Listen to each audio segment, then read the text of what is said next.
بسم اللہ الرحمن الرحیم۔ محترم سامعین، السلام علیکم ورحمۃ اللہ وبرکاتہ۔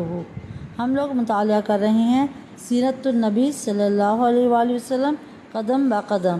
آج کا عنوان ہے ذکر چند جان نثاروں کا۔ ماں نے دونوں بھائیوں کو بہت تکالیف پہنچائیں، آخر عامر رضی اللہ عنہ تنگ آ کر حبشہ کو ہجرت کر گئے۔ عامر رضی اللہ عنہ کے حبشہ ہجرت کر جانے سے پہلے ایک روز حضرت سعد بن ابی وقاص رضی اللہ عنہ گھر آئے تو دیکھا ماں اور عامر رضی اللہ عنہ کے چاروں طرف بہت سے لوگ جمع ہیں۔ میں نے پوچھا لوگ کیوں جمع ہیں؟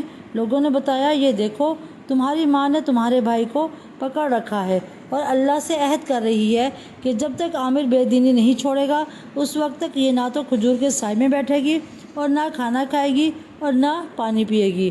حضرت سعد بن ابی وقاص رضی اللہ عنہ نے یہ سن کر کہا اللہ کی قسم تم اس وقت تک کھجور کے سائے میں نہ بیٹھو اور اس وقت تک کچھ نہ کھاؤ پیو جب تک تم جہنم کا ایندھن نہ بن جاؤ۔ استغفر اللہ۔ غرض انہوں نے ماں کی کوئی پرواہ نہ کی اور دین پر ڈٹے رہے۔ اسی طرح حضرت ابوبکر صدیق رضی اللہ عنہ کی کوششوں سے حضرت طلحہ بن عبداللہ تیمی رضی اللہ عنہ بھی اسلام لے آئے۔ حضرت ابوبکر صدیق عنہ انہیں حضور نبی کریم صلی اللہ علیہ وسلم کی خدمت میں لائے اور یہ آپ کے ہاتھ پر مسلمان ہوئے۔ اس کے بعد حضرت ابوبکر رضی اللہ عنہ اور حضرت طلحہ رضی اللہ عنہ اپنے اسلام لانے کا کھل کر اعلان کر دیا۔ ان کا اعلان سن کر نوفل بن عدویہ نے انہیں پکڑ لیا۔ اس شخص کو قریش کا شیر کہا جاتا تھا۔ اس نے دونوں کو ایک ہی رسی سے باندھ دیا۔ اس کی اس حرکت پر ان کے قبیلے بنو تمیم نے بھی انہیں نہ بچایا۔ اب چونکہ نوفل نے دونوں کو ایک ہی رسی سے باندھا تھا اور دونوں کے جسم آپس میں بالکل ملے ہوئے تھے، اسی لیے انہیں قرینین کہا جانے لگا، یعنی ملے ہوئے۔ نوفل بن عدویہ کے ظلم کی وجہ سے نبی کریم صلی اللہ علیہ وآلہ وسلم فرمایا کرتے تھے اے اللہ ابن عدویہ کے شر سے ہمیں بچا۔ حضرت طلحہ رضی اللہ عنہ اپنے اسلام قبول کر لینے کا سبب اس طرح بیان کرتے ہیں کہ میں ایک مرتبہ بصرہ کے بازار میں گیا۔ میں نے وہاں ایک راہب کو دیکھا، وہ اپنی خانقاہ میں کھڑا تھا اور لوگوں سے کہہ رہا تھا اس مرتبہ حج سے آنے والوں سے پوچھو کیا ان میں کوئی حرم کا باشندہ بھی ہے؟ میں نے آگے بڑھ کر کہا میں ہوں حرم کا رہنے والا۔ میرا جملہ سن کر اس نے کہا کیا احمد کا ظہور ہو گیا ہے؟ میں نے پوچھا احمد کون؟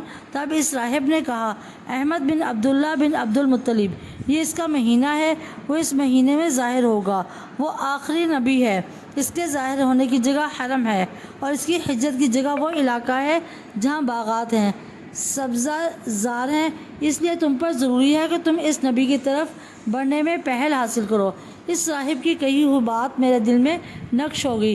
میں تیزی کے ساتھ وہاں سے واپس روانہ ہوا اور مکہ پہنچا۔ یہاں پہنچ کر میں نے لوگوں سے پوچھا کیا کوئی واقعہ بھی پیش آیا ہے؟ لوگوں نے بتایا ہاں، محمد ابن عبداللہ میں امین نے لوگوں کو اللہ کی طرف دعوت دینا شروع کی ہے اور ابوبکر نے ان کی پیروی قبول کر لی ہے۔ میں یہ سنتے ہی گھر سے نکلا اور ابوبکر صدیق رضی اللہ عنہ کے پاس پہنچ گیا۔ میں نے انہیں راہب کی ساری بات سنا دی۔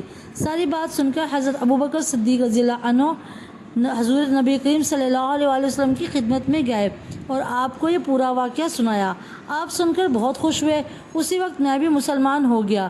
یہ حضرت طلحہ رضی اللہ عنہ عشرہ مبشرہ میں سے ہیں، یعنی جن صحابہ کرام رضی اللہ عنہم کو نبی کریم صلی اللہ علیہ وآلہ وسلم نے دنیا ہی میں جنت کی بشارت دی، ان میں سے ایک ہیں۔ اس طرح حضرت ابوبکر صدیق رضی اللہ عنہ کی کوششوں سے جن صحابہ کرام رضی اللہ عنہم نے کلمہ پڑھا ان میں سے 5 عشرہ مبشرہ ہیں۔ وہ یہ صحابہ ہیں حضرت زبیر، حضرت عثمان، حضرت طلحہ، حضرت سعد، حضرت عبد الرحمن رضی اللہ عنہم۔ بعض نے ان میں چھٹے صحابی کا بھی اضافہ کیا ہے، وہ ہے حضرت ابو عبیدہ بن الجراح رضی اللہ عنہ۔ ان حضرات میں حضرت ابوبکر، حضرت عثمان، حضرت عبد الرحمن اور حضرت طلحہ رضی اللہ عنہ کپڑے کے تاجر تھے۔ حضرت زبیر رضی اللہ عنہ جانور ذبح کرتے تھے اور حضرت سعد رضی اللہ عنہ تیر بنانے کا کام کرتے تھے۔ ان کے بعد حضرت عبداللہ بن مسعود رضی اللہ عنہ ایمان لائے۔ وہ اپنے ایمان لانے کا واقعہ یوں بیان کرتے ہیں میں ایک دن عقبہ بن ابی معیط کے خاندان کی بکریاں چرا رہا تھا، اسی وقت رسول اللہ صلی اللہ علیہ وآلہ وسلم وہاں آ گئے۔ ابوبکر صدیق رضی اللہ عنہ بھی آپ کے ساتھ تھے۔ آپ نے پوچھا کیا تمہارے پاس دودھ ہے؟ میں نے کہا جی ہاں، لیکن میں تو امین ہوں، یعنی یہ دودھ تو امانت ہے۔ آپ نے فرمایا کیا تمہارے پاس کوئی ایسی بکری ہے جس نے ابھی کوئی بچہ نہ دیا ہو؟ میں نے کہا جی ہاں، ایک ایسی بکری ہے۔ میں اس بکری کو آپ کے قریب لے آیا، اس کے ابھی تھن بھی پوری طرح نہیں نکلے تھے۔ آپ نے اس کے تھنوں کی جگہ پر ہاتھ پھیرا، اسی وقت اس بکری کے تھن دودھ سے بھر گیا۔ سبحان اللہ۔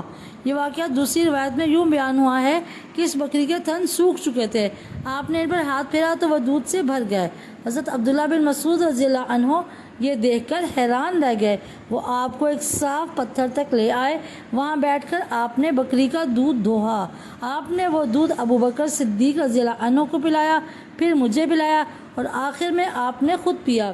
پھر آپ نے بکری کے تھن سے فرمایا سمٹ جا، چنانچہ تھن فوراً ہی پھر ویسے ہو گئے جیسے پہلے تھے۔ حضرت عبداللہ بن مسعود رضی اللہ عنہ فرماتے ہیں جب میں نے رسول اللہ صلی اللہ علیہ وسلم کا یہ معجزہ دیکھا تو آپ سے عرض کیا اے اللہ کے رسول مجھے اس کی حقیقت بتائیے۔ آپ نے یہ سن کر میرے سر پر ہاتھ پھیرا اور فرمایا اللہ تم پر رحم فرمائے، تم تو جانکار ہو۔ یہ عبداللہ بن مسعود رضی اللہ عنہ باپ کے بجائے ماں کی طرف سے زیادہ مشہور تھے۔ ان کی ماں کا نام ام عبد تھا۔ ان کا قد بہت چھوٹا تھا، نہایت دبلے پتلے تھے۔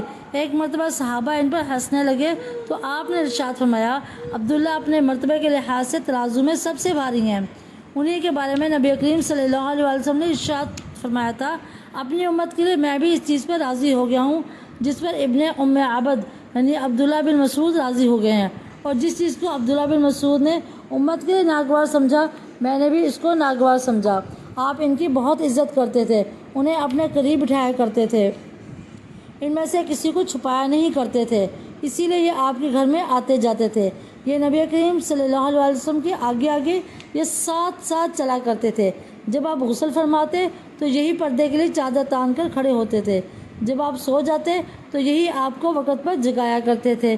اسی طرح جب آپ کہیں جانے کے لیے کھڑے ہوتے تھے تو حضرت عبداللہ بن مسعود رضی اللہ عنہ آپ کو صلی اللہ علیہ وسلم کو جوتے پہناتے تھے۔ سبحان اللہ۔ پھر جب آپ کہیں پہنچ کر بیٹھ جاتے تو یہ آپ کے جوتے اٹھا کر اپنے ہاتھ میں لے لیا کرتے تھے۔ سبحان اللہ۔ ان کی انہی باتوں کی وجہ سے بعض صحابہ اکرام رضی اللہ عنہم میں مشہور تھا کہ رسول اللہ صلی اللہ علیہ وسلم کے گھرانے والوں میں سے ہیں، انہیں آپ صلی اللہ علیہ وسلم نے جنت کی بشارت دی تھی۔ حضرت عبداللہ بن مسعود رضی اللہ عنہ فرمایا کرتے ہیں کہ دنیا تمام غموں کی پونجی ہے، اس میں اگر کوئی خوشی ہے تو وہ صرف وقتی فائدے کے طور پر ہے۔ حضرت عبداللہ بن مسعود رضی اللہ عنہ کے بعد حضرت ابو ذر غفاری رضی اللہ تعالیٰ عنہ ایمان لائے۔ اللہم صلی علی سیدنا مولانا محمد مبارک وسلم۔ اللہم اغفر امت محمد صلی اللہ علیہ وسلم۔ اللہم تجاوز عن امت محمد صلی اللہ علیہ وسلم۔ اللہم اغفر امت محمد صلی اللہ علیہ وسلم۔ پیارے سامعین، اللہ آپ سب کو سنت کے مطابق زندگی گزارنے کی توفیق عطا فرمائے اور عشق محمدیہ سے فیض یاب کرے۔ آمین ثم آمین۔